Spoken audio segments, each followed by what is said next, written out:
Hi guys, my name is Sahil and welcome back to learn with Sahil. आज से हम लोग एक सीरीज स्टार्ट कर रहे हैं to develop your communication skills. अब कम्युनिकेशन के जितने भी इंपॉर्टेंट एलिमेंट्स हैं वो सारे मैं आपसे एक एक करके डिस्कस करूंगा और उन सब पे एक एक करके हम लोग वीडियोस आगे लेके आएंगे। आपको दो चीजों का ध्यान रखना है। पहला, क्योंकि ये पूरा कोर्स कंप्लीटली प्रैक्टिकल है तो आपको सारी चीजें अप्लाई करके देखनी है। अलग अलग टेक्निक्स जो मैंने खुद ने इन्वेंट करी है मैं आपको बताऊंगा और आपको उन सबको अप्लाई करना है to get the best result. Right, तो कम्युनिकेशन के बारे में आज के वीडियो में हम लोग सारे एलिमेंट्स डिस्कस करेंगे जो हम आगे डिस्कस करने वाले हैं और उनको डिटेल में समझेंगे कि क्यों इंपॉर्टेंट है और कैसे कैसे आपको उन चीजों को इंप्रूव करना है। सबसे पहले देखो, कम्युनिकेशन की अगर आप बात करोगे तो कम्युनिकेशन जो होता है ना वो दो तरीके के होते हैं। सबसे पहले अगर हम टाइप्स ऑफ कम्युनिकेशन की बात करें तो ये दो तरीके के होंगे। बहुत सारे लोगों को पता भी होगा लेकिन फिर भी आप एक बार लिख सकते हैं, वर्बल और नॉन वर्बल। नॉन वर्बल और वर्बल के अंदर हम लोगों ने दो में डिवाइड किया है। एक तीसरा रिटन कम्युनिकेशन भी होता है, उसके बारे में हम बाद में बात करेंगे। बट अभी वर्बल और नॉन वर्बल जो स्पोकन के पर्पस में आपके काम में आएगा, स्पोकन इंग्लिश, तो वो आपके लिए मैं एलिमेंट्स डिस्कस कर रहा हूं। ठीक है, तो वर्बल के अंदर सबसे पहला एलिमेंट है जो मैं आपको बताऊंगा बहुत ही इंपॉर्टेंट है, वो है आपका थॉट प्रोसेस मैनेजमेंट।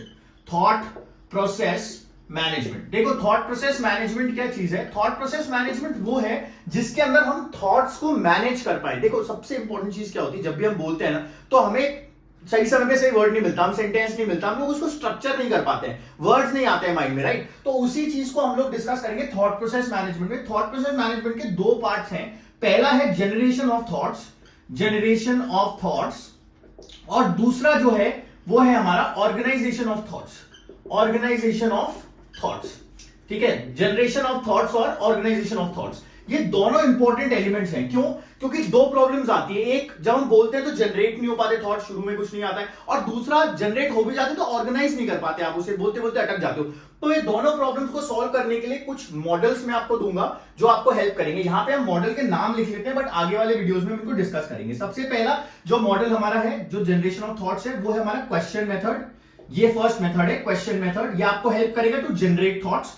और दूसरा है हमारा कीवर्ड मेथड। ये भी बहुत ही इंपॉर्टेंट मेथड है। हम दोनों का यूज करके थॉट जनरेट करेंगे। एक बात की मेरी गारंटी है, अगर आपने ये मेथड्स को अप्लाई किया थोड़े दिन के लिए, देखिए ऐसा नहीं होता है कि एक दिन आपने अप्लाई किया दूसरे दिन रिजल्ट आएगा, ये प्रैक्टिकल चीज है। मैं आपको प्रैक्टिकल बात बता रहा हूं। अगर आपने इसे over the period of 5 to 7 days एक कूल डाउन पीरियड रखा और उस तक आपने ये टेक्निक्स को फॉलो किया, आपको वंडरफुल रिजल्ट्स आएंगे और प्रैक्टिकल रिजल्ट्स आएंगे, रियल रिजल्ट्स। तो ये आपको ध्यान रखना है, दोनों मेथड है, क्वेश्चन मेथड और कीवर्ड मेथड। दूसरा जो है हमारा वो ऑर्गेनाइजेशन ऑफ थॉट्स है। ऑर्गेनाइजेशन ऑफ थॉट्स में एक ब्रांच मॉडल है। ये ब्रांच मॉडल है, ये तीनों मॉडल्स मैंने खुद ने इन्वेंट किए हैं and I have tried and tested it on over 2000-3000 students which I have trained. So उस चीज के अंदर उन सबके रिजल्ट्स और ऑब्जर्वेशन के बेसिस पे ये मेथड्स आपको वंडरफुल रिजल्ट्स देंगे। Question method, keyword method, thought generate करने के लिए और थॉट्स को ऑर्गेनाइज करने के लिए ब्रांच मॉडल। ठीक है, ये हम आगे आने वाली क्लासेस में पढ़ेंगे। तो ये सबसे पहला एलिमेंट आएगा, सबको समझ में आ गया होगा, वो है थॉट प्रोसेस मैनेजमेंट, जिसका आपको ध्यान रखना है। ठीक है, सेकंड जो हमारा एलिमेंट आता है, सेकंड जो थॉट प्रोसेस मैनेजमेंट का सेकंड जो आता है वो आता है हमारा ग्रामर, या फिर इसे हम सेंटेंस फॉर्मेशन भी बोलते हैं। सेंटेंस फॉर्मेशन, ये भी देखो बहुत बड़ी प्रॉब्लम होती है। जब हम बोलते हैं तो हम सही सेंटेंस नहीं बना पाते, गलतियां करते हैं, सही सेंटेंस स्ट्रक्चर नहीं समझ में आता है। तो उसके लिए ग्रामर और सेंटेंस फॉर्मेशन के कुछ इंपॉर्टेंट कॉन्सेप्ट्स मैं आपको बताऊंगा। देखो, सारी ग्रामर जरूरी नहीं है, आप ये चीज समझिए। कुछ पार्ट्स ग्रामर के जो स्पोकन के लिए जरूरी है हम सिर्फ वो पढ़ेंगे, और बाकी जो चीज जरूरी नहीं है उसके वीडियोस में बाद में बनाऊंगा। लेकिन आपको ध्यान इस पे रखना है कि जो चीज प्रैक्टिकली स्पोकन के लिए जरूरी है उसे आपको ज्यादा कमांड में करना है। और यहां पे सबसे इंपॉर्टेंट चीज जो मैं आपको बताऊंगा वो एक टेक्निक होगी। वो टेक्निक आपको हेल्प करेगी प्रोसेस को ऑटोमेट करने के लिए। देखो, रूल्स तो आपने बहुत पढ़े होंगे, मैं ये नहीं बोल रहा आपने रूल्स पहले नहीं पढ़े, लेकिन रूल्स को ऑटोमेट करना जरूरी है। बोलते वक्त आप रूल्स नहीं लगा सकते हो, ये आपको समझना पड़ेगा। तो आपको प्रोसेस को ऑटोमेट करना पड़ेगा, यानी बोलते वक्त आपको ये चीज ऑटोमेटिकली आपका ब्रेन लगा के दे। तो वो उसके लिए मैं टेक्निक है, वो मैं आपको आगे आने वाली क्लास में बताऊंगा। ठीक है, तो ये दो एलिमेंट्स। ठीक है, तो आप दो एलिमेंट समझ गए होंगे। मुझे लगता है दो एलिमेंट जो हम लोगों ने डिस्कस किए वो क्लियर हो गए होंगे। पहला हो गया थॉट प्रोसेस मैनेजमेंट और दूसरा हो गया ग्रामर यानी सेंटेंस फॉर्मेशन। देखो, सेंटेंस फॉर्मेशन में जिन जिन स्टूडेंट्स को प्रॉब्लम आ रही है, मैं कुछ चैप्टर्स आप लोगों को बता देता हूं, आगे वैसे मैं कवर करूंगा। बट ये सेंटेंस फॉर्मेशन के लिए ये चैप्टर्स बहुत इंपॉर्टेंट है।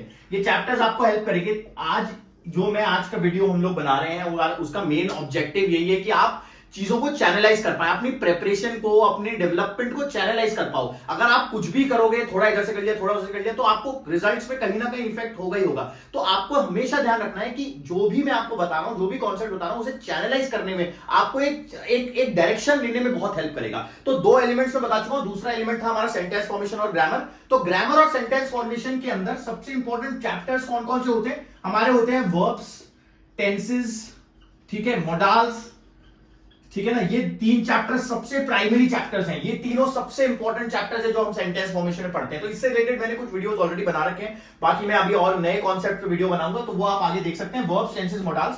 इसके अलावा जो चैप्टर्स इंपॉर्टेंट होते हैं वो सेकंड, ये तो हमारे प्राइमरी हो गए, मतलब मैं इनमें 2 स्टार मार्क कर रहा हूं, सबसे इंपॉर्टेंट। दूसरी जो हमारी लिस्ट आती है जिसमें थोड़े इसके बाद जो आप पढ़ सकते हैं, वो कौन से पढ़ सकते हैं? वो आप पढ़ सकते हैं एडजेक्टिव्स, ठीक है। उसके बाद में आप पढ़ सकते हैं एडवर्ब्स। एडवर्ब्स के बाद में आप पढ़ सकते हैं इधर एक जैसे अगर आप इधर पैसिव वॉइस पढ़ना चाहें तो पैसिव वॉइस भी स्पोकन में यूज आ जाता है, तो पैसिव वॉइस आप कर सकते हैं। तो ये मैं 1 स्टार मार्क कर दिया। इसके साथ ही साथ में एक अलग से कैटेगरी होती है जो आप कनेक्टर्स और प्रेपोजिशंस की कैटेगरी, कनेक्टर्स एंड प्रेपोजिशंस की कैटेगरी। अब आप एक चीज समझ लीजिए, देखो जब तक आप अंडरस्टैंडिंग नहीं डेवलप करेंगे ना लैंग्वेज की, तब तक कॉन्फिडेंस नहीं आएगा। तो ये चैप्टर्स के वीडियोस देखो, इनके कॉन्सेप्ट क्लियर करो, एक तरफ लिखो, और जो टेक्निक मैं आपको बताऊंगा वो टेक्निक फॉलो करके उसे आप सेंटेंस फॉर्मेशन अपना डेवलप कर सकते हो, ठीक है। तो ये हो गया हमारा सेकंड एलिमेंट, सेंटेंस फॉर्मेशन और ग्रामर का एलिमेंट, ठीक है। अब आते हैं थर्ड एलिमेंट के ऊपर। थर्ड एलिमेंट में यही लिख देता हूं। तीसरा एलिमेंट जो है हमारा, वो है हमारा वोकैबुलरी पार्ट। वोकैबुलरी पार्ट, अब वोकैबुलरी जो होती है ना, वोकैबुलरी के अंदर सबसे बड़ा चैलेंज क्या आता है कि जब हम बोलते हैं, एक होती है प्रैक्टिकल वोकैबुलरी और एक होती है थ्योरेटिकल वोकैबुलरी। 2 तरह की वोकैबुलरी हो गई, एक हो गई हमारी प्रैक्टिकल वोकैबुलरी और एक दूसरी हो गई थ्योरेटिकल वोकैबुलरी। देखो प्रैक्टिकल और थ्योरेटिकल वोकैबुलरी में क्या होता है कि एक सेकंड, थ्योरेटिकल और प्रैक्टिकल वोकैबुलरी में क्या होता है कि प्रैक्टिकल वोकैबुलरी वो है जो वर्ड हमारे माइंड में एक पर्टिकुलर टाइम पे है जब हम बोल रहे हैं, और थ्योरेटिकल मतलब होने को तो कितने भी वर्ड आप याद कर सकते हैं। मैंने 500 वर्ड दे दिया, आपने याद कर लिया, लेकिन सही समय पे वर्ड नहीं आ रहा है, फिर उसका भी कोई फायदा नहीं। तो इसीलिए प्रैक्टिकल वोकैबुलरी को डेवलप करने के लिए कुछ टेक्निक्स मैं आपसे शेयर करूंगा जो आपकी प्रैक्टिकल वोकैबुलरी को डेवलप करेंगी, ठीक है। आई होप ये आपको समझ में आ गया वोकैबुलरी बिल्डिंग जो हम लोग करेंगे। इसके बाद में जो फोर्थ एलिमेंट हमारा आता है वर्बल के अंदर, वो आता है प्रोनंसिएशन का, प्रोनंसिएशन, और यहां पे एक पार्ट आता है एक्सेंट का। ये दोनों रिलेटेड है, प्रोनंसिएशन और एक्सेंट। फोर्थ एलिमेंट जो हमारा वर्बल का है, प्रोनंसिएशन और एक्सेंट। प्रोनंसिएशन और एक्सेंट बहुत लोगों को दिक्कत आती है जिनके नेटिव लैंग्वेज का टच आता है, जैसे आप महाराष्ट्र से हैं, different native languages, Marathi, Karnataka और डिफरेंट लैंग्वेजेस, आपकी जो भी नेटिव लैंग्वेज है उसकी वजह से आपका नेटिव लैंग्वेज टच आता है और प्रोनंसिएशन और एक्सेंट में दिक्कत आती है। तो इसके लिए मैं आपको कॉन्सेप्ट बताऊंगा कि प्रोनंसिएशन को कैसे डेवलप करना है। यहां पे हम लोग एक 80-20 रूल और कुछ साइकोलॉजिकल कॉन्सेप्ट्स के थ्रू हम लोग प्रोनाउंसिएशन को डेवलप करेंगे, ठीक है। तो ये हो गए हमारे 4 एलिमेंट्स जो हमने डिस्कस किए। पहला था थॉट प्रोसेस मैनेजमेंट, दूसरा था सेंटेंस फॉर्मेशन। मैं यहां लिख देता हूं, पहला वाला हमारा थॉट प्रोसेस मैनेजमेंट था, थॉट प्रोसेस मैनेजमेंट, ठीक है। दूसरा जो हमारा एलिमेंट हम लोग डिस्कस करेंगे वो होगा सेंटेंस फॉर्मेशन। तीसरा कर रहे हैं वोकैबुलरी और फोर्थ है प्रोनाउंसिएशन और एक्सेंट, ठीक है। ये 4 एलिमेंट्स हमारे हो गए वर्बल के पार्ट में। अब हम नॉन वर्बल को डिस्कस करेंगे, आप एक बार लिख लीजिए। अब हम लोग बात करेंगे अबाउट नॉन वर्बल एस्पेक्ट्स। देखो नॉन वर्बल एस्पेक्ट्स बहुत इंपॉर्टेंट है। नॉन वर्बल ये वो एस्पेक्ट्स है जिसके अंदर आप अपनी पर्सनैलिटी, प्रेजेंटेशन, अपना प्रोफेशनल करियर डेवलप करने के लिए ये बहुत जरूरी है। तो इसके एलिमेंट्स मैं आज डिस्कस कर रहा हूं। आगे आने वाले सेशंस में एक एक करके इन सब एलिमेंट्स में मैं कुछ आपको कंटेंट बेसिकली टेक्निक्स के फॉर्म में, टिप्स के फॉर्म में मैं आपको दूंगा जो आपको हेल्प करेगा प्रैक्टिकल रिजल्ट्स के अंदर। एक बात की मैं गारंटी देता हूं, अगर आपने ये सारी टेक्निक्स फॉलो करी तो आपको प्रैक्टिकल रिजल्ट्स मिलेंगे, लेकिन एक थोड़े पीरियड ऑफ टाइम, जैसे आप कम से कम 3-4 दिन से अप्लाई करें। कोई डाउट्स क्वेरीज है तो आप नीचे कमेंट में डाल सकते हैं। बाकी इन चीजों को प्लीज फॉलो करिए और मेक श्योर कि आप इसमें देख रहे हैं कि आप अप्लाई जब करेंगे ना तो आपको पता लग जाएगा कि रिजल्ट्स आ रहे नहीं आ रहे, क्योंकि कम्युनिकेशन छुप नहीं सकता है, ये प्रैक्टिकली दिखता है। तो इसीलिए आपको ये सारे एलिमेंट्स पे फोकस करना है। नॉन वर्बल के अंदर सबसे पहला एलिमेंट जो हमारे पास आएगा वो आएगा हमारा पोस्चर्स और जेस्चर्स, ठीक है। पोस्चर्स एंड जेस्चर्स, एक बात आप ध्यान रखेंगे, पोस्चर्स और जेस्चर्स बहुत इंपॉर्टेंट है आपके कॉन्फिडेंस के लिए। अगर आप सीधा खड़े होकर रोबोट की तरह बात कर रहे हैं तो आप कभी भी कॉन्फिडेंट ना तो फील करेंगे ना सामने वाले को लगेगा कि आप कॉन्फिडेंट है। तो पोस्चर्स और जेस्चर्स इंपॉर्टेंट है। इसके अंदर पोस्चर जेस्चर्स में एक तो आता है आपका हैंड मूवमेंट्स आते हैं और एक आपके बॉडी मूवमेंट्स आते हैं, ठीक है। ये बॉडी मूवमेंट्स और हैंड मूवमेंट्स, ये 2 तरह के मूवमेंट्स आते हैं हमारे पोस्चर जेस्चर में। दूसरा जो आता है हमारा एलिमेंट वो आता है हमारा फेशियल एक्सप्रेशंस। कभी भी अगर आपका फेस पोकर फेस है, पोकर फेस मतलब एक्सप्रेशनलेस फेस है, तो आप कभी भी ना तो कॉन्फिडेंट फील करेंगे और ना ही सामने वाले को लगेगा कि आप कॉन्फिडेंट है। तो फेशियल एक्सप्रेशन बहुत इंपॉर्टेंट है, जो आपको एलिमेंट अपने ऊपर काम करना है। एक चीज का ध्यान रखिए, जब भी जो भी मैं पॉइंट्स आपको लिखा रहा हूं, इसमें आइडेंटिफाई करिए कि आपकी प्रॉब्लम कहां है, आप कौन से एलिमेंट में लैक कर रहे हैं, उसे मार्क करिए और आगे जो टेक्निक्स बताऊंगा उनको फॉलो करके इंप्रूव करिए वो टेक्निक्स पे, ठीक है। तो ये हो गया हमारा फेशियल एक्सप्रेशन। तीसरा जो हो गया वो हमारा है टोनैलिटी। टोनैलिटी मतलब जो टोन है आपका, वो टोन हमेशा स्टैंडर्ड होना चाहिए। If you speak loud clear with proper tone, you will feel confident, you will look confident, alright. So tonality है, इसमें हमारे 3 टोन्स होते हैं, 3 टाइप्स ऑफ टोन्स जो हम आगे पढ़ेंगे, 3 टाइप्स ऑफ टोन्स, ये भी आप लिख लीजिए। इसके बाद अगला जो आता है हमारा, वो आता है टोनैलिटी के बाद manner of speaking. Manner of speaking, बोलने का तरीका। मैनर ऑफ स्पीकिंग के अंदर हमारे कुछ एलिमेंट्स आते हैं, जैसे पॉजेज आते हैं, ठीक है, स्पीड आती है कि स्पीड पे आप बोल रहे हो, जिसे हम टेम्पो भी बोलते हैं, लैंग्वेज में हम स्पीड नहीं बोलते, टेम्पो बोलते हैं, टेम्पो।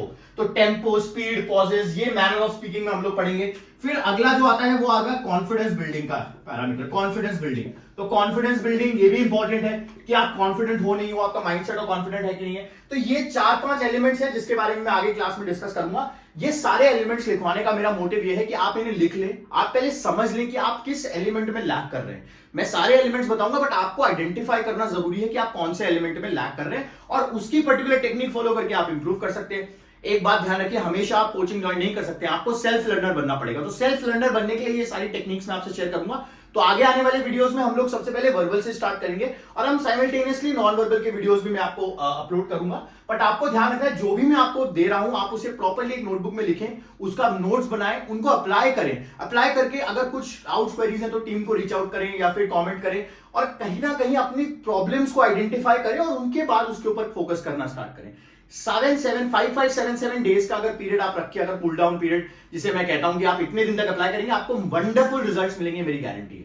बाकी सारी चीजें हम लोग अगली क्लास में डिस्कस करेंगे। और आज ही के दिन मैं अब जो नेक्स्ट वीडियो डालूंगा, मैं वो वर्बल पे डालूंगा, सबसे पहले थॉट प्रोसेस मैनेजमेंट के ऊपर, तो वो वीडियो देखना ना भूलिएगा। और बाकी if you like it, just comment down below, like our channel, subscribe our channel, and stay safe. Thank you so much, bye bye, see you, thank you.